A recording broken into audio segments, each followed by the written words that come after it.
স্বামী স্ত্রী দুজনেই যদি জান্নাতে যায় তাহলে তারা কি এক জান্নাতে থাকবে নাকি আলাদা জান্নাতে থাকবে? কাজের এই ব্যস্ততার ভিতরে কিভাবে আল্লাহর প্রিয় বান্দা হতে পারবে একটু দয়া করে জানাবেন। বাবা মাকে খুশি করলে স্ত্রী মন খারাপ করে, আবার স্ত্রীকে খুশি করতে গেলে বাবা মার মন খারাপ হয়।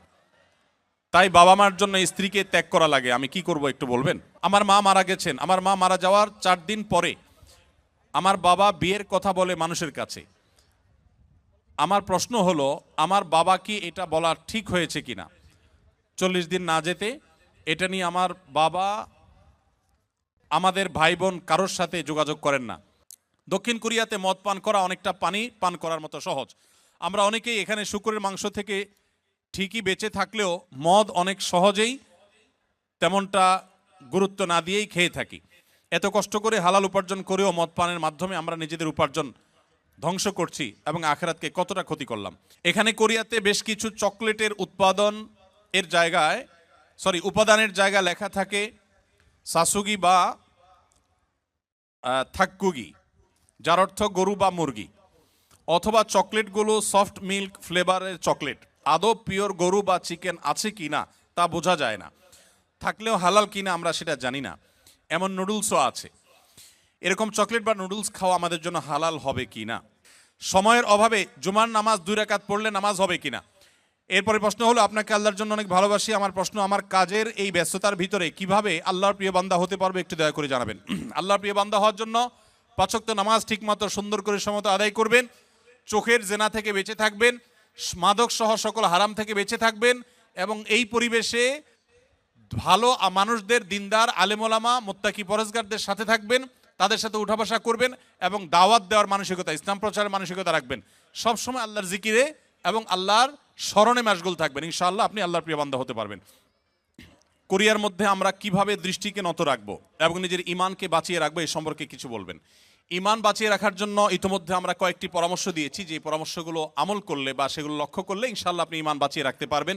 সেই সাথে আমি একটু প্লাস করি, প্রতিকূল পরিবেশে নজর হেফাজত করা খুব কঠিন। আপনারা জানেন এখানে মেয়েরা চলাফেরার ক্ষেত্রে ইসলামী লাইফস্টাইল তারা মেনটেন করে না, খুব স্বাভাবিকভাবে সঙ্গত কারণেই আমাদের জন্য এই পরিবেশে চোখের হেফাজত করা কঠিন হয়। মনে রাখবেন, নবী করিম সাল্লাল্লাহু আলাইহি সাল্লাম বলেছেন জেনাল আইনি আন নজর। আমাদের অনেক মুসলিম ভাইরা আছেন এখানে যারা হয়তো জানেনও না যে নবী সাল্লাল্লাহু আলাইহি সাল্লাম বলেছেন মানুষ কিন্তু চোখ দিয়েও জেনা করে।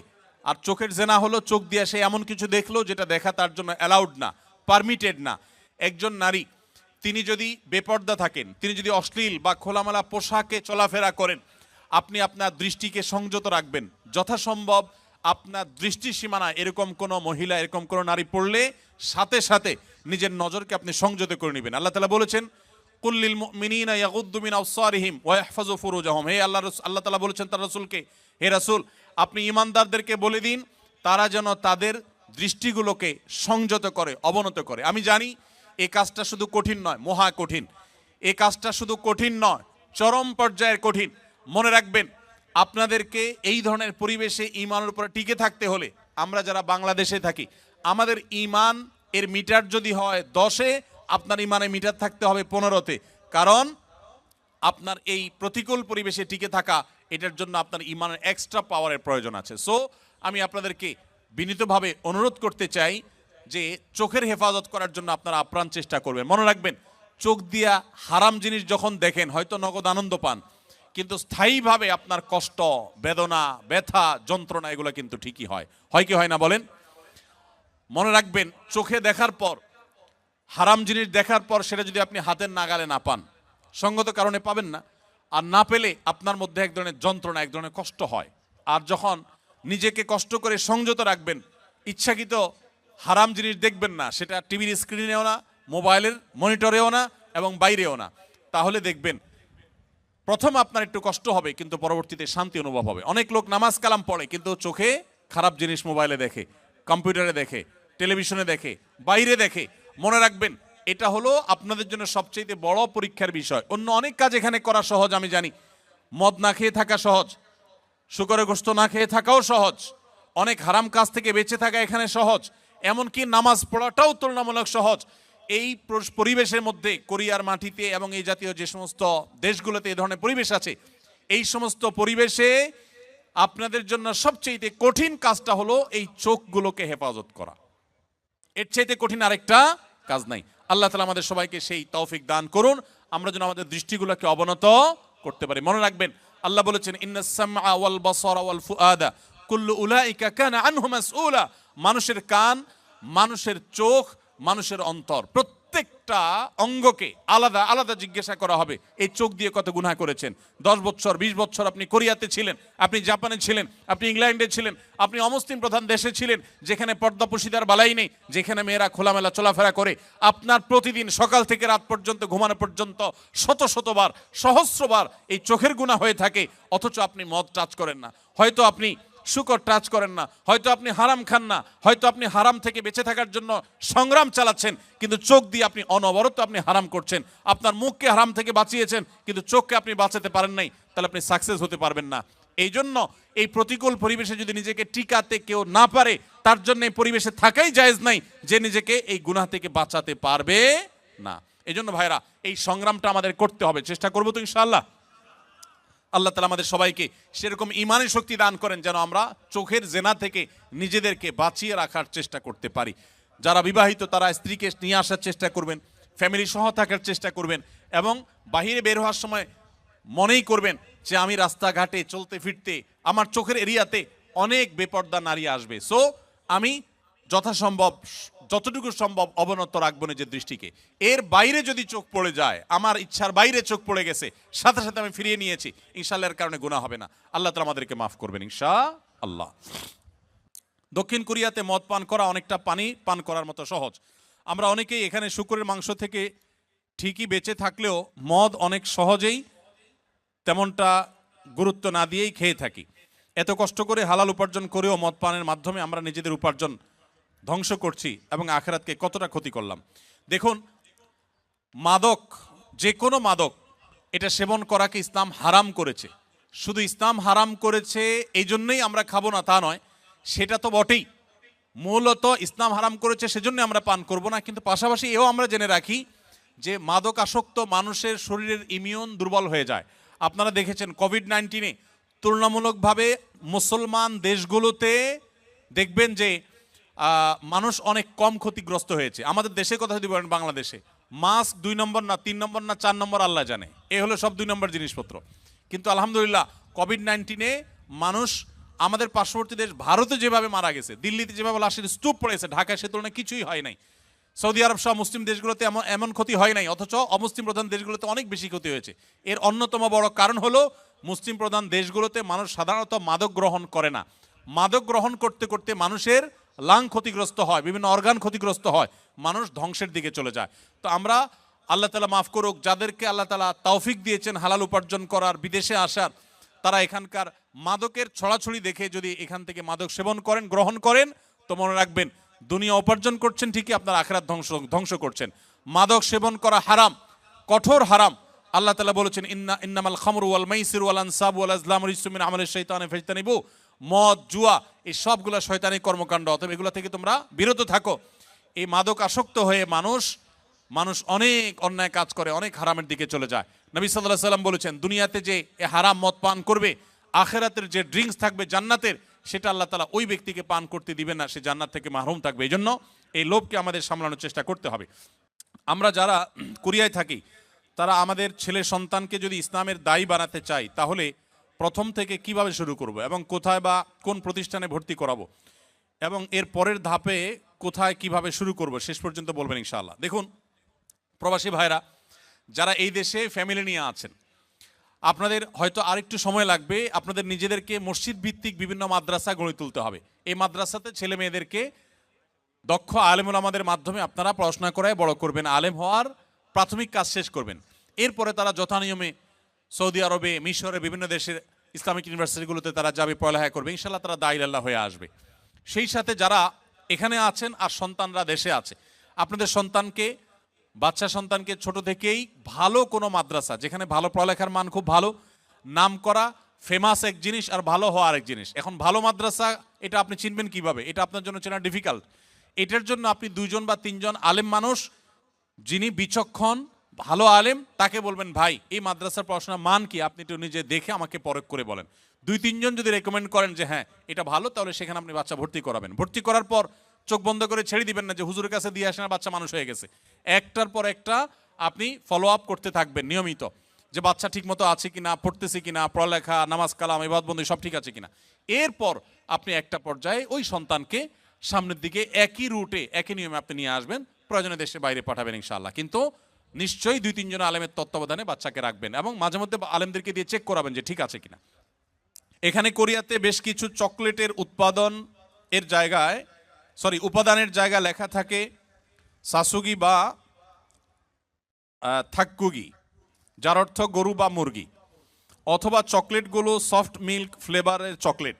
আদৌ পিওর গরু বা চিকেন আছে কি না তা বোঝা যায় না, থাকলেও হালাল কিনা আমরা সেটা জানি না। এমন নুডলসও আছে। এরকম চকলেট বা নুডলস খাওয়া আমাদের জন্য হালাল হবে কি না? প্রশ্নটি লিখেছেন ভাই আবির। আপনার প্রশ্ন উত্তর হলো যে যত চকলেট আছে ওয়ার্ল্ড ওয়াইড, বেশিরভাগ চকলেটগুলোতেই আসলে হারামের উপস্থিতি বা উপাদান থাকার সম্ভাবনা জোরালো। সবগুলোতে না, অনেক চকলেট আছে এর বিপরীতে আলহামদুলিল্লাহ যেগুলো হালাল, যেগুলোতে হারাম কোনো উপাদান নেই। এই বিষয়টা পৃথিবীর অন্য অনেক দেশে নিরূপণ করা সহজ, আপনাদের কোরিয়াতে একটু কঠিন। আপনি জাপানে গেলেও দেখবেন যে বিভিন্ন বাজারে, বিভিন্ন সুপার মার্কেটে, বিভিন্ন মার্টে, সুপার মলে, সুপার শপিং মলে আপনি দেখবেন যে চকলেট হোক, যে কোনো ফুড হোক, সেখানে স্ক্যান করে চেক করা যায় এটা হালাল কি হারাম, এখানকার উপাদান কি, সব ডিটেল জানা যায়। এবং হালাল সার্টিফিকেশন প্রতিষ্ঠানগুলো খুবই স্ট্রং সেসব দেশে, যার কারণে হালাল সার্টিফিকেশনের উপরে নির্ভর করা যায়। আপনাদের এখানে এখনো সেটা হয় নাই, তবে আলহামদুলিল্লাহ যেভাবে দিন দিন আমাদের প্রবাসী বাংলাদেশি ভাইরা বাড়ছেন, পাকিস্তানি, আরাবিয়ান, অন্যান্য দেশি ভাইরাও দিন দিন আসছেন, আশা করা যায় অচিরেই ইনশাআল্লাহ কোরিয়াতেও হালাল সার্টিফিকেশনের অথরিটি এরকম গড়ে উঠবে, তখন আপনাদের জন্য সহজ হবে। আপাতত যারা এখানে আছেন আমি তাদেরকে বলবো আপনি এটার উপাদানের মধ্যে সন্দেহপূর্ণ কোনো কিছু থাকলে সেটাকে অ্যাভয়েড করবেন। মনে রাখবেন সন্দেহপূর্ণ বিষয়কে অ্যাভয়েড করাটা খুবই জরুরি একটা বিষয়। যেটা আপনি নিশ্চিত হালাল জানবেন শুধু সেটাই গ্রহণ করবেন, আর যেটাকে সন্দেহ মনে হবে সেটা আপনি অ্যাভয়েড করে চলবেন। চকলেট না খেলে কি আমরা মারা যাব ভাই? কি বলেন, চকলেট না খেলে কি খুব বেশি অসুবিধা হবে আমাদের? অতএব আমরা যথাসম্ভব সন্দেহপূর্ণ খাবার অ্যাভয়েড করে চলবো, তাহলে ইনশাআল্লাহ হারাম থেকে বেঁচে থাকা সহজ হবে। তাবিজ পড়া শিরক, কিন্তু কোনো সমস্যার কারণে তাবিজ পড়ে সমাধান যদি হয়, তাবিজ ফেলে দিলে যদি সমস্যা হয়, তাহলে আমি কি করব? দেখুন, তাবিজের ব্যবহার সম্পর্কে আমরা বলেছি। তাবিজের মধ্যে যদি শিরকি কোনো কিছু থাকে সেটা শিরক হওয়ার ব্যাপারে কারোর কোনো দ্বিমত নেই। আর তাবিজের মধ্যে যদি শুধু কোরআনের আয়াত লেখা থাকে, শিরকপূর্ণ কোনো কিছু না থাকে, সেটাকে অনেক উলামায়ে কেরাম জায়েজ বলেছেন। কিন্তু সুন্নাহ যে না, অর্থাৎ তাবিজ ব্যবহার করা যে নবী সাল্লাল্লাহু আলাইহি সাল্লামের আদর্শ সুন্নাহ না, এই ব্যাপারে কোনো আলেমের দ্বিমত করবার কোনো সুযোগ নেই। তিনি কখন তাবিজ ব্যবহার করেনও নাই, কাউকে দেনও নাই, কাউকে দিয়ে লেখায়ও দেন নাই। তবে তিনি করেছেন ঝাড়ফুঁক করেছেন, বিভিন্ন আয়াত, বিভিন্ন সূরা, দোয়া পড়ে ফু দিয়েছেন, এটা তিনি করেছেন। তো এই ব্যাপারে কোনো সন্দেহ নেই। এবার আসুন, আপনি তাবিজ ব্যবহার করার পর আপনার সুস্থ থাকেন ধরা যাক, আবার খুলে ফেললে আপনি অসুস্থ হয়ে যান, তাহলে আপনি কি করবেন? উত্তর হলো, আপনি সুস্থ থাকেন বা অসুস্থ হন, তাবিজে কাজ করুক বা না করুক, যেটা সুন্নাহ না সেটা আপনি করবেন না। অনেকে আছেন অনেক শিরকি কাজ করেন, শিরকি কাজ করলে তিনি ভালো থাকেন, আবার শিরকি কাজ না করলে তিনি অসুস্থ হয়ে যান। তাদেরকে আমরা বলতে চাই, আপনার সুস্থ অসুস্থতার সাথে বিষয়টা সম্পৃক্ত না, এটা ইমানের বিষয়। শয়তান অনেক সময় আমাদের উপর অনেক প্রভাব বিস্তার করে আমাদের ইমান নষ্ট করার চেষ্টা করে। আপনার বরং এই সমস্ত ক্ষেত্রে ছুঁড়ে ফেলে দিয়ে আল্লাহর প্রতি ইমান আনতে হবে। আপনার ক্ষতি হোক, কষ্ট হোক, সেটাকে মেনে নিতে হবে। এটা আপনার ইমানের টেস্ট। অতএব এক্ষেত্রে কোনোভাবেই বিফল হওয়া যাবে না। দাওয়াত দেওয়ার উদ্দেশ্যে কোরিয়ান ভাষা শিখলে সওয়াব হবে কিনা? শুধু সওয়াব হবে? এটা অনেক বড় ইবাদতের বিষয়, অনেক বেশি সওয়াবের বিষয় হবে যদি কেউ দাওয়াতের নিয়তে কোরিয়ান ভাষা শিখেন, যে আমি ভাষাটা শিখলাম, এই ভাষা দিয়ে আমার সুপারভাইজারকে, বিভিন্ন ব্যক্তিকে ইসলামের সৌন্দর্য, ইসলামের বিউটিগুলো আমি তাদের সামনে তুলে ধরবো ইনশাআল্লাহ। এই নিয়তে যদি আপনি শিখেন তাহলে আরো বেশি সওয়াব পাবেন ইনশাআল্লাহ তাআলা। দারিদ্রতা একজন মুসলমানের জন্য অভিশাপ কিনা? আমাদের সমাজে আমাদের নবী সাল্লাল্লাহু আলাইহি সাল্লাম খেয়ে না খেয়ে দিন কাটিয়েছেন, কিন্তু দারিদ্রতা বরকত না থাকা আমাদের সমাজে অভিশাপ বলা হয়। প্রশ্নটি গুছিয়ে উপস্থাপন করতে পারলাম না। দেখুন, দারিদ্র এটা কোনো অভিশাপ নয়, আবার ধনী হওয়াটাও কোনো নেয়ামতের বিষয় নয়। এটা ভ্যারি করে। অনেকে ধনী হয়ে জান্নাতে জাহান্নামে যাবে, আবার অনেকে গরিব হয়েও জান্নাতে যাবে। আপনি কি করছেন সেটা হলো বিষয়। অনেক সম্পদ আছে, আপনি সেই সম্পদের অপব্যবহার করেছেন, অন্যায়ভাবে সম্পদ উপার্জন করেছেন, তাহলে আপনার জাহান্নামের যাত্রা আপনি নিশ্চিত করেছেন। আবার যদি কেউ গরিব, সে হারামের দিকে যায় নাই, এই জন্য সে গরিব থেকেছে, তাহলে গরিব থাকার কারণে সে বরং জান্নাতে যাবে ইনশাআল্লাহ তাআলা। এজন্য জান্নাত এটা গরিবদের ঠিকানা বা জাহান্নাম ধনীদের ঠিকানা বা উল্টা এরকম কোনো কথা নেই। জান্নাত জাহান্নাম নির্ভর করে মানুষের আমলের উপরে। আপনি ধনী কি গরিব সেটা বিষয় নয়, সম্পদ কিভাবে কামাই করছেন, কোথায় খরচ করেছেন, এটা হলো জান্নাত বা জাহান্নামে যাওয়ার মূল বিষয়।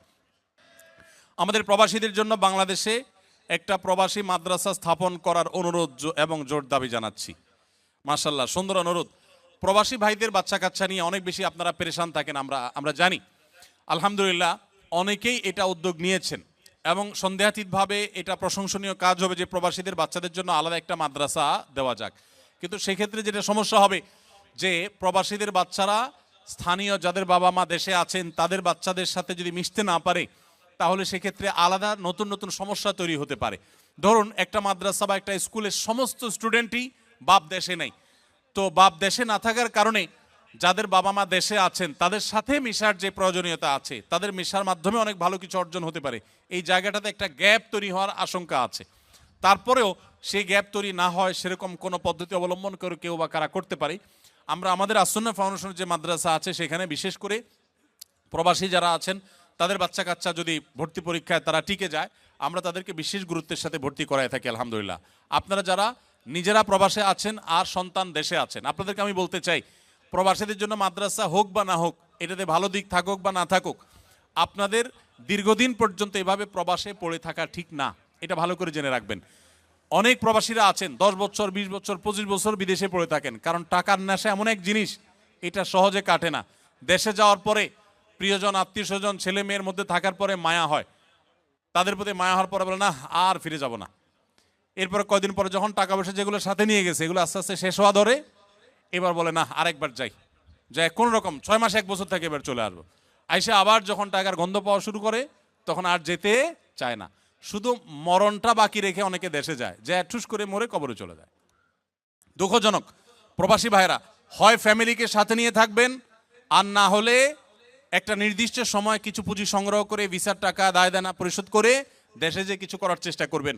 লম্বা সময় পর্যন্ত বউ বাচ্চা দেশে রাখবেন। অনেক প্রবাসীরা ভাইরা আছেন যাদের ছেলে মেয়েরা মানুষ হয় না, এর অন্যতম কারণ হলো টাকা পয়সা দিয়েই তো মানুষ হয় না। বাবার স্নেহটা অনেক বেশি দরকার। বাবা যদি না থাকেন অনেক সময় সন্তান দেখা যায় যে সে পরিমাণ সৎ পথে আসতে পারে না, তো সেদিকটা আপনারা খেয়াল রাখবেন। বাথরুমে অজু করলে অজু হবে কিনা? বাথরুমে যদি অজু করেন সেক্ষেত্রে অজু হয়ে যাবে, অজু হওয়া নিয়ে কোনো সন্দেহ নাই যে অজু হবে না।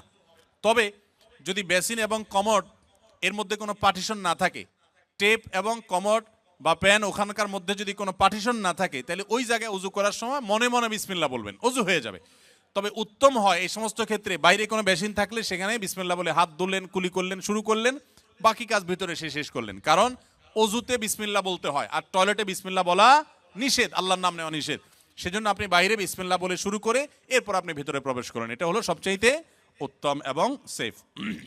আমি মোহাম্মদ দেলোয়ার হোসেন। আমার প্রশ্ন হলো, বাবা মাকে খুশি করলে স্ত্রী মন খারাপ করে, আবার স্ত্রীকে খুশি করতে গেলে বাবা মার মন খারাপ হয়, তাই বাবা মার জন্য স্ত্রীকে ত্যাগ করা লাগে, আমি কি করব একটু বলবেন? ভাই এই প্রশ্নের উত্তর গত বছরও আমি দিয়েছি, সব সময় আমি দেই।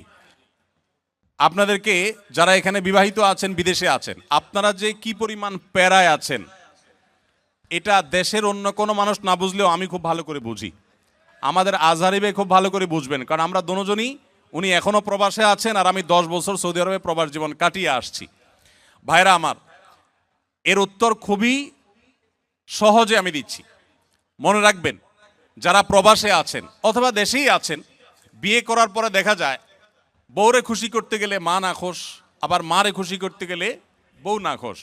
আপনাদের এই পরিস্থিতি থেকে বের হওয়ার জন্য কিছুটা ডিপ্লোম্যাটিক আচরণ করতে হবে, কূটনৈতিক আচরণ করতে হবে।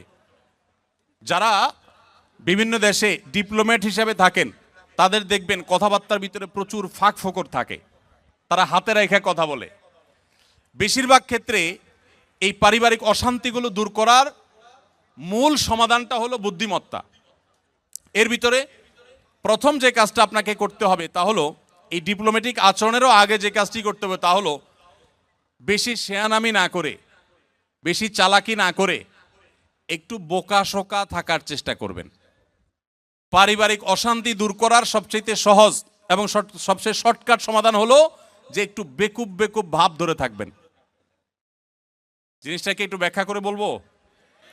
আচ্ছা, ধরেন আপনার স্ত্রী এসে আপনার মার নামে এক গাদা বদনামি করছে, তোমার মা এটা বলছে, তোমার মা ওইটা বলছে, উনি কি এটা বলতে পারে, একটা বুড়া মানুষ কিভাবে এই কথা বললো, তোমার ভাই এটা বলছে, তোমার বোনও এটা করছে, দুনিয়ার বিচার দিল বউয়ে। তখন আপনি একজন সভ্য স্বামীর মতো, ভদ্র স্বামীর মতো মনোযোগ দিয়ে সব কথা শুনবেন। অনেক স্বামী আছে বেকুবের মতো বউয়ের কথা শোনে না, বলে বুঝছি তুমি কি বলবা, হয়েছে থামো। না, খবরদার, ফুল কথা বলতে দিবেন। তার যত জেদ আছে সব ঝাড়তে দিবেন, 2-4-5 মিনিট যা লাগে বলে সে যখন হাঁপায় উঠবে, বলবে যখন কি ব্যাপার তুমি কিছু বলো না কেন, এবার আপনি তখন ফ্লোর নিয়ে এবার আপনি তাকে বলবেন যে দেখো তুমি যা বলছো আমি তো বুঝতেছি আমার রাগে সব পশম দাঁড়ায় গেছে, দেখো তোমার কষ্টে তো আমার ভেতরটা জ্বলে পড়ে ছাই হয়ে যাচ্ছে, দেখো। যেভাবে বলা দরকার বলে তাকে আগে এটা কনভিন্স করবেন যে আমি তোমাকে ইগনোর করছি না, তোমার সমস্ত কথাগুলো ক্যাচ করেছি এবং তোমার ব্যথা আমি ব্যথিত।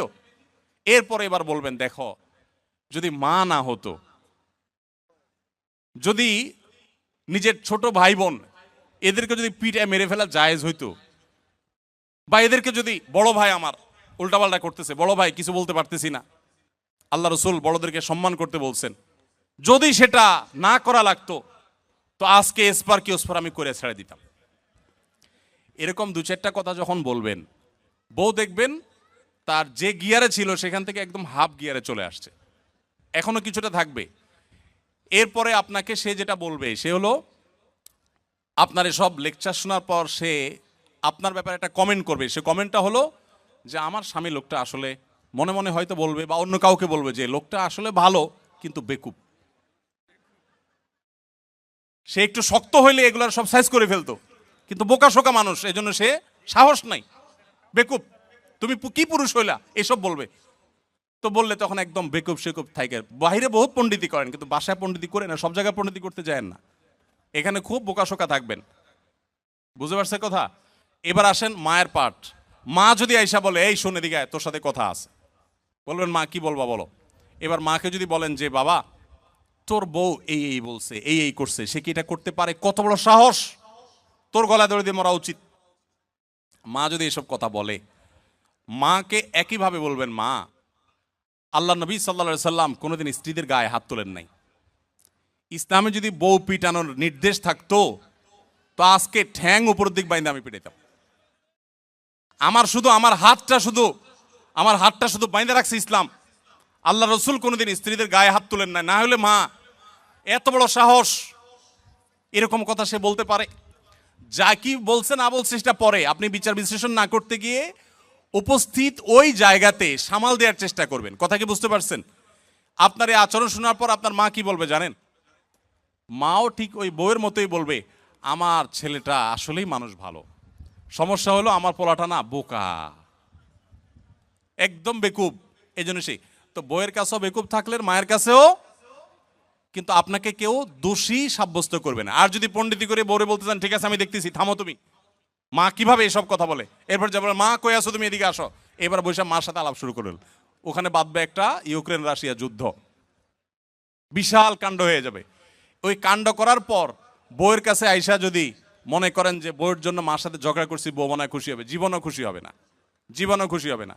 যতই করেন বউরে খুশি করতে পারবেন না, কোন একটা প্যাঁচ বাঁধবেই এবং কোন একটা ফাঁক বের করবে। আর মা তো নাখোশ হইছেই। আবার মায়ের হয়ে যদি বলেন এই তুমি কত বড় সাহস, আমার বোনরে কি করলা, ভাইরে কি করলা, মারে কি করলা, দেখবেন আরেক যুদ্ধ বাড়ছে। এই জন্য এগুলোর খুব বেশি পণ্ডিতি না করে যথাসম্ভব একটু কূটনৈতিক আচরণ করে, একটু চালাকি করে, একটু বোকা সেজে সমাধান করার চেষ্টা করবেন। আবার সব সময় এই পলিসি অবলম্বন করবেন না। এখন মুশকিল হলো শিখাই দিলে মহিলারাও এগুলো শুনে ওয়াজ, তারাও শিখা যায়। এবার মহিলারা ঘরে গেলে বলে যে না এই পলিসি তো আগে থেকে জানা, তুমি বোকা সাজতেছ, তখন আপনি একেবারে মানে সিরিয়াস বোকা, শুধু ওই মুহূর্তের জন্য, সবসময়ের জন্য বোকা। আসলে ঘরে যারা যত বেশি বোকা থাকে তারা তত বেশি সুখে থাকে। বোকাদের সাংসারিক জীবনে তারা সুখে থাকে, আর শেয়ানা পাবলিকগুলো সব দৌড়ের উপরে থাকে। এই জন্য বাহিরে ব্যবসা বাণিজ্যের দোষে শেয়ানামি করেন, পাকনামি করেন, কিন্তু ঘরে বেশি পাকনামি করতে আইসেন না। এটা মুরব্বী মানার চেষ্টা করেন। তবে হ্যাঁ, কিছু কিছু ক্ষেত্রে আপনাকে তো স্ট্রংও হতে হবে। আমি এই কথা বলছি এর মানে এই না যে আপনার স্ত্রীর প্রতি আপনার মা বোন জুলুম করবে আর আপনি সবসময় শুধু নাটক করে যাবেন না, তাদেরকেও বিনয়ের সাথে তাদের অন্যায় থেকে আগে বিচার বিশ্লেষণ করবেন, তারা অন্যায় করছে কিনা, বাধা দিবেন। আবার স্ত্রী যদি ভুল করে তাকেও অন্যায়ের থেকে বাধা দিবেন। প্রয়োজনে আপনি ইসলামী শরিয়ার নীতিমালা আলোকে শাসনও করবেন, কিন্তু মূল পলিসি হবে ওই যে বেকুব বেকুব ভান বা বেকুব বেকুব আপনার নিজেকে হিসাবে উপস্থাপন করার চেষ্টা করবেন। এটা অনেক সহজ একটা উপায়। একটা ছোট ভিডিও ক্লিপে দেখলাম যে আপনি মদ খাওয়ার পর নেশাগ্রস্ত না হলে নামাজ পড়া যায়, এরকম কথা বলেছেন। এ সম্পর্কে জানতে চাই বক্তব্যটা সঠিক কিনা। দেখুন, আমাদের এরকম একটা বক্তব্য কিছুটা অস্পষ্ট ছিল, সেখান থেকে অনেকের ভুল বুঝাবুঝি তৈরি হয়েছে। আমরা সাথে সাথে তার পাল্টা বক্তব্য কিন্তু দিয়েছি যখনই জানতে পেরেছি। বিষয়টা আমি ক্লিয়ার করি। বিষয়টা হলো, কেউ যদি মাদক সেবন করে, মাদক সেবন করার পর তার নামাজ মাফ কিনা, এ হলো প্রশ্ন। এই প্রশ্নের উত্তর হলো, মাদক সেবন করলে তার নামাজ মাফ হওয়ার তো প্রশ্নই ওঠে না, কারণ মাদক সেবন করা কি হালাল না হারাম? হারাম। অতএব হারাম কাজ করার পরে শরীয়তের কোনো ছাড় তো পাওয়ার প্রশ্নই নেই। তবে এই প্রশ্ন যিনি করেছেন তার মনে অন্য একটা কারণে প্রশ্ন উদ্রেক হচ্ছে, সেটা হলো, আপনারা জানেন কেউ মাদক আসক্ত হয়ে নেশাগ্রস্ত হলে 40 দিন পর্যন্ত তার ইবাদত কবুল হয় না, হাদিসে আছে। তো হয়তো চিন্তা করছেন যে ইবাদত করে কবুল হবে না, ওটা করে লাভ কি? তো এর উত্তর হলো, আপনার দায়িত্ব আপনাকে পালন করতে হবে। অনেক বাবা তার সন্তানকে বলেন, তুই এই কাজ করলে তুই আমার সন্তান আমার বাসায় আসবি না। এর মানে এই না যে সন্তান যায় বার্থ সার্টিফিকেটে বাবার নাম চেঞ্জ করে ফেলে। এর মানে হলো সন্তানকে ধমক দেওয়া, তাকে সতর্ক করা। তো আল্লাহ রাব্বুল আলামিন কবুল করুন বা না করুন, আপনার দায়িত্ব আপনাকে পালন করতে হবে, সেজন্য আপনি নামাজ পড়বেন। এখন প্রশ্ন হলো, মাদক আসক্ত ব্যক্তি মাদক সেবন করে নামাজ পড়লে কিভাবে নামাজ পড়বে? মাদক পান করা হারাম, সেবন করা হারাম, ভয়াবহ গুনাহ। এরপরে যদি আল্লাহর কোনো বান্দা তিনি নামাজের ওয়াক্ত হয় এবং তার সেন্স থাকে, অবশ্যই তিনি নামাজ পড়বেন। যদি নেশাগ্রস্ত হন তাহলে নেশা কাটার পরে পড়বেন, আর যদি নেশাগ্রস্ত না হন তাহলে ওই অবস্থায় পড়বেন। তবে মাদক সেবন করে নামাজ পড়লে ওযু করে নিয়ে তারপর তিনি নামাজ পড়বেন। আমার কথার খোলাসা, যদি কেউ এটা বুঝে যে মাদক সেবন করাটা কোনো দোষের কিছু না, তাহলে এটা দুর্ভাগ্য ছাড়া কিছু না। এটা বোঝার তো কোনো মানেই নেই। মাদক সেবন করা হারাম, এ ব্যাপারে কোনো আলেমের কোনো দ্বিমত নেই, কোনো সাধারণ মানুষ হচ্ছে জানে না এমন না, সবাই জানে। অতএব মাদককে আমরা ঘৃণা করি, এটা আমরা পান করি না। তবে যদি কেউ করে, নামাজ পড়তে হলে ওযু করে পবিত্র হয়ে তারপর সে নামাজ পড়বে। আর নেশাগ্রস্ত থাকলে নেশা কাটার পরে সে নামাজ পড়বে, এবং ভবিষ্যতে আর মাদক সেবন না করার জন্য তাকে প্রতিজ্ঞাবদ্ধ হতে হবে। এরপরের প্রশ্ন, আমার মা মারা গেছেন, আমার মা মারা যাওয়ার 4 দিন পরে আমার বাবা বিয়ের কথা বলে মানুষের কাছে। আমার প্রশ্ন হলো, আমার বাবা কি এটা বলা ঠিক হয়েছে কিনা? 40 দিন না যেতে, এটা নিয়ে আমার বাবা আমাদের ভাই বোন কারোর সাথে যোগাযোগ করেন না। দেখুন, কারোর স্ত্রী মারা গেলে তিনি যদি 3 দিন 4 দিন 5 দিন পর বিয়ে করেন বা বিবাহের কথা বলেন, এটা শরিয়ার দৃষ্টিকোণ থেকে দোষের কিছু না। আমাদের দেশে অনেক বাবা আছেন যে স্ত্রী হারা হয়ে গেছেন, কুলাঙ্গার ছেলে মেয়েরা বাবার প্রয়োজন আছে বিয়ে করার, তারপরে বিয়ে করায় না। কেন বিয়ে করায় না? কারণ বিয়ে করালে সেখানে যদি আরেক সন্তান হয়, তারা সম্পদের ভাগ পাবে, আরেকজনকে মা ডাকতে হবে। এর চাইতে অমানুষ সন্তান আরেকটা হতে পারে না। আপনি যদি বাবার সুসন্তান হয়ে থাকেন, তাহলে মনে রাখবেন, মানুষের বৃদ্ধ বয়সে কথা বলার জন্য একটা মানুষের প্রয়োজন হয়, একান্ত আলাপের জন্য একটা মানুষের প্রয়োজন হয়। তখন আপনি আপনার বাবাকে দেখে শুনে যদি ভালো একজন স্ত্রী জীবন সঙ্গিনীর ব্যবস্থা করে দেন, বিয়ের উদ্যোগ নেন, আপনি আসলে সুসন্তান এবং বাবার মতো দায়িত্বশীল। আমাদের দেশে বেশিরভাগ সন্তানরাই, বেশিরভাগ ছেলেমেয়েরাই বাবা মার দ্বিতীয় বিয়ে হোক, বাবার দ্বিতীয় বিয়ে, মায়ের, এমনকি মাও যদি বাবা হারা হন, অর্থাৎ স্বামী হারা হন, অর্থাৎ আপনার বাবাকে হারিয়ে ফেলেন, তাহলে তাকেও আপনার চেষ্টা করা উচিত যে কোনো না কোনোভাবে যদি তার বিবাহের প্রয়োজন হয়, সন্তানরা উচিত তাকে বুঝিয়ে, মায়েরা সাধারণত বিবাহ বসতে চায় না, তার প্রয়োজন থাকলে তারও বিবাহ দেওয়ার উদ্যোগ নেওয়া উচিত। আর বাবার ক্ষেত্রে সন্তানরা অনেক বেশি অ্যাগ্রেসিভ থাকে, বিবাহ দিতে চায় না, তো এটা উচিত না। 3 দিন 4 দিন পরে বিয়ে করা যাবে না এমন কোনো কথা নেই। তবে হ্যাঁ, দৃষ্টিকটু হয়, দেখতে অসুন্দর দেখা যায়। আপনার একেবারে চোখে পড়ার মতো এখনো মৃত মানুষের মৃত্যুর পরের যে বেদনাবদের পরিবেশ, সেটাই এখনো যায় নাই, এখনই বিয়ের আলাপ করছে, সেটা তো অবশ্যই দৃষ্টিকটু, সেটা যেন না হয় সেটা খেয়াল রাখা দরকার। তবে মৌলিকভাবে এটা কোনো দোষী বিষয় না যে স্ত্রী মারা যাওয়ার পরপরই সে বিয়ের কথা বলেছে। 40 দিন পরে বিয়ে করতে হবে এমন কোনো কথা না। তবে হ্যাঁ, মেয়েদের বেলায় স্বামী মারা যাওয়ার পর 4 মাস 10 দিন পর তাকে অন্যত্র বিয়ে বসতে হবে। মেয়েদের বেলায় এটা কেন? এর অনেক কারণ আছে। এর ভিতরে প্রধান কারণ হলো, মেয়েদের গর্ভে তার আগের স্বামী যিনি মারা গেলেন তার সন্তান আছে কি নেই, এটি পরখ করবার জন্য একটা সময় পর্যন্ত তাকে ওয়েট করতে হয়। ছেলেদের বেলায় কিন্তু এটা নেই, যার কারণে ছেলেরা আগে বিয়ে করতে চাইলে সেটা জায়েজ আছে। এখানে ছেলে এবং মেয়ের মধ্যে ইসলাম আপনার বৈষম্য করেছে, কারোর প্রতি জুলুম করেছে, ব্যাপারটা সেরকম কিন্তু না। কোরিয়াতে আমাদের অনেক সময় কোরিয়ান খাবার খেতে হয়, তারা একই পাত্রে শূকর রান্না করে খায়। আমার প্রশ্ন হচ্ছে, আমরা কি সেই পাত্রে রান্না করে খাবার খেতে পারবো কিনা? কোনো পাত্রে যদি শূকর রান্না করা হয়, এরপরে সে পাত্রটা ধুয়ে সম্পূর্ণ পরিষ্কার করে, তার কোনো আলামত নাই, নতুন করে সেখানে ধুয়ে পরিচ্ছন্ন করে ভালো তেল দিয়ে যদি হালাল খাবার রান্না করা হয়, সেই খাবার খাওয়া জায়েজ আছে, এটা হারাম না। যদি পাত্র ধুয়ে পরিষ্কার করে রান্না করা, আর যদি না ধোয়া হয় ওই পাত্রে আবার রান্না করা হয়, তাহলে আবার কি হবে না? খাওয়া জায়েজ হবে না। ইসলামে লটারি টানা হারাম, তাহলে আমরা 90% লোক কোরিয়াতে লটারির মাধ্যমে আসছি, আমাদের কোরিয়াতে ইনকাম করা হারাম হয়ে গেল তাহলে? না ভাই, এই প্রশ্নটির উত্তর বোঝার আগে আমাদেরকে জানতে হবে লটারি, সব লটারি কি হারাম কিনা। উত্তর হলো না, সব লটারি হারাম না। কোন লটারি হারাম আর কোন লটারি হালাল, এটা আমাদেরকে জানতে হবে। প্রিয় নবী সাল্লাল্লাহু আলাইহি সাল্লাম লটারি হারাম হওয়ার কথা যেমন বলেছেন, আবার নবী করিম সাল্লাল্লাহু আলাইহি সাল্লাম বিভিন্ন সফরে যাওয়ার সময় তার একাধিক স্ত্রী ছিল, আপনারা জানেন। তাদের মধ্য থেকে কাকে নিবেন, একজনকে নিলে আরেকজন নাখোশ, সেজন্য তিনি লটারি করে তারপর একজনকে নিয়ে যেতেন। তাহলে নবী সাল্লাল্লাহু আলাইহি সাল্লাম লটারি করা নিষেধ এটা যেমন বলেছেন, আবার লটারির অপশনও রেখেছেন। তাহলে কোনটা হালাল আর কোনটা হারাম? এর উত্তর হলো, দেখুন, যেখানে আপনি ইনভেস্ট করবেন, 10 টাকা দিয়ে একটা লটারির কার্ড কিনেছেন, বা 20 টাকা 50 টাকা এনি অ্যামাউন্ট, এটা দিয়ে আপনি একটা কার্ড কিনেছেন, এরপরে অপেক্ষা করছেন লটারি কখন হবে। লটারি হলো, মিলে গেছে, আপনি 10 টাকায় 40 লাখ টাকা পাইলেন, আপনি 50 টাকায় 5,000 টাকা পাইলেন। এইভাবে যে লটারি হয়ে থাকে এটা হলো জুয়া, এটা পরিষ্কার হারাম। আল্লাহ সুবহানাহু ওয়া তাআলা বলেছেন যে ইন্নাল খামরা ওয়াল মাইসিরা ওয়াল আনসাবা ওয়াল আজলাম রিজসুম মিন আমালিশ শাইতান ফাজতানিবুহু, এটা হারাম। কিন্তু যদি এমন হয় যে কোনো পেমেন্টের ব্যাপার নাই, ধরুন আপনি কোনো একটা জায়গায় কাজ করা নিয়ে ডিসিশনহীনতায় ভুগছেন, যে 5 জন আছে, 5 জনের যে কোনো 3 জনকে নেবেন, 5 জন একই যোগ্যতা সম্পন্ন, তখন লটারি করে যে কোনো 3 জনকে নিলেন, তো এইটা হারাম না, এই লটারি হারাম না। আমরা অনেক সময় দেখা যায় প্রশ্ন করবার জন্য এক একজনকে এক একটা প্রশ্ন করব, কিন্তু কাকে কোনটা করব, কে বলবে আমারটা সহজ আমারটা কঠিন হয়ে গেছে, সেজন্য লটারি করে আমরা প্রশ্ন তুলি, যার যেটা ভাগে আসে তাকে সেটা আমরা করি। তো এই লটারি হারাম না। যেই লটারিতে ইনভেস্ট আছে, টাকার বিনিময়ে লটারি করে কিনে তারপরে সেখান থেকে আপনি লাভ করার সম্ভাবনা থাকে, লাভও হতে পারে, লসও হতে পারে, পুরো টাকা মারও যেতে পারে, এই লটারিটা হারাম।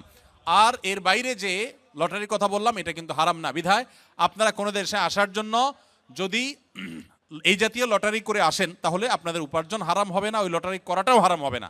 ইভেন যদি কেউ হারাম কোনো কিছু করে আসেনও, তাহলে ওই কাজটা হারাম হবে, এর কারণে আপনার হালাল উপার্জনও হারাম হয়ে যাবে, ব্যাপারটা সেরকম না। ঔষধের ভিতর যদি শুয়োরের কোনো উপাদান থাকে, তাহলে সে ওষুধ খাওয়া জায়েজ হবে কিনা?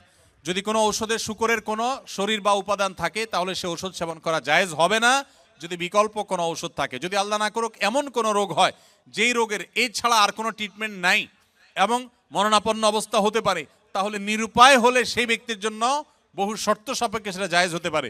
কিন্তু যখনই বিকল্প কোনো কিছু আছে, তখন কিন্তু আপনার জন্য হারাম ঔষধ সেবন করা জায়েজ হবে না। সময়ের অভাবে জুমার নামাজ 2 রাকাত পড়লে নামাজ হবে কিনা?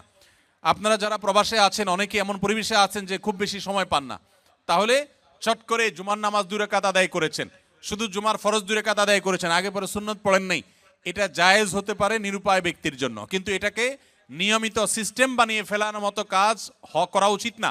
হ্যাঁ, যদি এমন হয় যে আপনার আসলে কিছুই করার নাই, বাধ্য হয়ে অনেকটা নিরুপায় হয়ে আপনাকে এটা করতে হয়, তাহলে আপনি শুধু 2 রাকাত পড়লেও ওয়াক্তের ফরজ আদায় করেছেন, এটুকু তো অবশ্যই বলা যাবে। আর সুন্নতগুলো আগে পরে ফাঁক ফকর দিয়ে হইলেও পড়ার চেষ্টা করা দরকার, কিন্তু কোনো কারণে যদি পড়তে না পারেন তারপর আপনি জুমার নামাজ পড়েছেন, এটা বলা যাবে ইনশাআল্লাহ। এরপরে প্রশ্ন হলো, সুন্নি মুসলমান ও শিয়া মুসলমান সম্পর্কে জানতে চাই, এ ধরনের মুসলমানদের সম্পর্কে মৌলিক ধারণা পেতে চাই। দেখুন, সুন্নি হলেন কোরআন এবং নবী করিম সাল্লাল্লাহু আলাইহি সাল্লামের সমস্ত হাদিসগুলো, বিশুদ্ধ সূত্রে বর্ণিত সমস্ত হাদিসগুলোকে যারা মানে, নবী সাল্লাল্লাহু আলাইহি সাল্লাম এবং তার সকল সাহাবী, তার পরিবারবর্গ সবাইকে যারা মানে, এদেরকে বলা হয় সুন্নি। গোটা পৃথিবীতে বেশিরভাগ মুসলমানই সুন্নি, আমরা সবাই সুন্নি আলহামদুলিল্লাহ। বেশিরভাগ বাংলাদেশি, বেশিরভাগ পাকিস্তানি, ভারতীয়, সাবকন্টিনেন্ট, আরব, পৃথিবীতে বেশিরভাগ মানুষই আলহামদুলিল্লাহ সুন্নি মুসলমান। এবং সুন্নি মুসলমানদের বৈশিষ্ট্য হলো তারা কোরআনকে এবং সুন্নাহকে অনুসরণ করে, সুন্নাহ অনুসরণ করার জন্য সুন্নি বলা হয়। আর শিয়া হলো সেই সমস্ত মানুষেরা যারা আল্লাহকে মানে নবী সাল্লাল্লাহু আলাইহি সাল্লামের নবুয়তকেও মানে, যদিও তাদের একটা গ্রুপ নবী সাল্লাল্লাহু আলাইহি সাল্লামের নবুয়ত নিয়েও সন্দেহ করে। আর এর পাশাপাশি তারা শুধুমাত্র নবী পরিবারের সদস্যদেরকে মানে, সাহাবীদেরকে তারা মানে না, বরং সাহাবীদের সাথে শত্রুতা বিদ্বেষ তারা জ্ঞাপন করে, লালন করে। তো এই কারণে তারা শিয়া এবং আলাদা হয়েছেন। শিয়ারা তারা বিভ্রান্তির দিকে আছেন। শিয়া পন্থাটা বিভ্রান্তির পন্থা, এটা হেদায়েত এবং সত্য থেকে বিচ্যুত। নবী করিম সাল্লাল্লাহু আলাইহি সাল্লাম বলেছেন, আমার পরে তোমরা আমার সুন্নত, আমার খলিফাদের সুন্নতকে আঁকড়ে ধরবা। নবীর সুন্নত এবং আদর্শ যদি কেউ আঁকড়ে না ধরে, সাহাবীদের যদি আদর্শকে কেউ যদি ইগনোর করে, সে কখনো ভালো মুসলমান হতে পারে না। এজন্য আমাদেরকে সতর্ক থাকতে হবে এবং ভালো মুসলমান হতে হলে অবশ্যই কোরআন এবং সুন্নাহ উভয়টাকে অনুসরণ করতে হবে। শিয়াদের মধ্যে কিছু কিছু গ্রুপ আছে যারা বিভ্রান্ত, পরিপূর্ণ ইসলাম থেকে তারা বাহির হয়নি। আবার দুই একটা গ্রুপ আছে তারা আম্মাজান আয়েশার চরিত্রে কালিমা লেপন করে, কোরআনের আয়াত নিয়ে সন্দেহ করে, নবী সাল্লাল্লাহু আলাইহি সাল্লামের রিসালাত নিয়ে সন্দেহ করে তারা ইসলামের গণ্ডি থেকে খারিজ হয়ে গেছেন। আল্লাহ তাআলা আমাদেরকে কোরআন এবং সুন্নাহ উভয়টার অনুসরণ করার তৌফিক দিয়েছেন। আমরা আলে বাইতকে, রাসূলুল্লাহ সাল্লাল্লাহু আলাইহি ওয়াসাল্লামের পরিবারকেও ভালোবাসি, আবার তার সাহাবীদেরকেও ভালোবাসি। আমরা এখানে কোনো বিভক্ত করি না, তারা বিভক্তি করেছে, এই হলো তাদের সাথে আমাদের পার্থক্যের জায়গা। স্বামী স্ত্রী দুজনেই যদি জান্নাতে যায়, তাহলে তারা কি এক জান্নাতে থাকবে নাকি আলাদা জান্নাতে থাকবে? স্বামী স্ত্রী দুজনে যদি জান্নাতে যায়, দুজনকে দুই জান্নাতে দিলে তারা সুখে থাকবে না এক জান্নাত দিলে সুখে থাকবে? কি বলেন?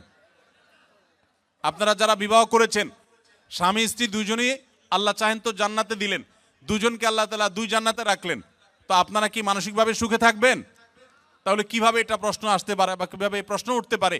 মনে রাখবেন, স্বামী স্ত্রী উভয়ে যদি জান্নাতে যান, আল্লাহ তাআলা উভয়কে একসঙ্গে রাখবেন। শুধু তা নয়, জান্নাতে যে হুররা থাকবেন, এই হুরদের সবার নেতৃত্বে থাকবেন তার স্ত্রী। এখন আপনি বলবেন যে অনেক মহিলা আমাদের কাছে প্রশ্ন করে লিখে দেয়। একবার এক মহিলা লিখেছিলেন যে ভাই, এমন একটা আমল শিখিয়ে দেন যে আমলটা করলে আমার স্বামী জান্নাতে আর যা পাক হুর অন্তত পাবে না। তো আমি উত্তরে বলেছি, দেখুন বোন, দুনিয়াতে যেরকম সতীনের প্রতি একটা দুঃখ, কষ্ট, জেদ, ক্ষোভ এটা থাকে, পৃথিবীর সব মেয়েদেরই থাকে। আল্লাহ এভাবে সৃষ্টি করেছেন, কেউ আসলে শেয়ার করতে চায় না, স্বাভাবিক। তবে জান্নাতে মানসিকতাটা এরকম থাকবে না। আল্লাহ তাআলা বলেছেন, ওয়ানাযা'না মা ফি সুদুরিহিম মিন গিল, জান্নাতে অন্তরের যত হিংসা, হাসাদ এগুলো সব আল্লাহ তাআলা বের করে দিবেন, রিফাইন্ড হয়ে যাবে। আপনার এখন মনে হচ্ছে যে আমি কিভাবে এটা সহ্য করব, সেখানে আপনার কাছে এটা কোনো বিষয় মনে হবে না। আর মনে রাখবেন, মূল স্ত্রীর মর্যাদা আপনার থাকবে, তাদের সেই মর্যাদা থাকবে না। যাই হোক, তো জান্নাতের এবং দুনিয়ার বিষয়টা সম্পূর্ণ ভিন্ন ভাই। আমরা অনেকে জান্নাতকে দুনিয়ার সাথে তুলনা করি। এক লোক, তিনি ধূমপান করেন, তিনি বলেন যে ভাই, জান্নাতে তো যা চাবে আল্লাহ তাই দিবে, তো আমি তো বিড়ি ছাড়া থাকতে পারি না, জান্নাতে কি আল্লাহর কাছে এটা চাইলে আল্লাহ দেবে কিনা? তো আমার উত্তর হলো, আপনার এই যে বিড়ি বা ধূমপান করার যে, সিগারেট পান করার যে আপনার বদভ্যাস আছে, এই কুরুচি জান্নাতে থাকবে না ইনশাআল্লাহ। আপনার এই কুরুচিটাই কি হয়ে যাবে? চেঞ্জ হয়ে যাবে ইনশাআল্লাহ। অতএব জান্নাতে স্বামী স্ত্রী উভয় যদি যান, তারা একসঙ্গে শুধু থাকবেন তা নয়, বরং তারা স্বামী স্ত্রী হিসাবেই থাকবেন ইনশাআল্লাহ। আল্লাহ আমাদের সবাইকে জান্নাতে একত্র হওয়ার তৌফিক দান করুন।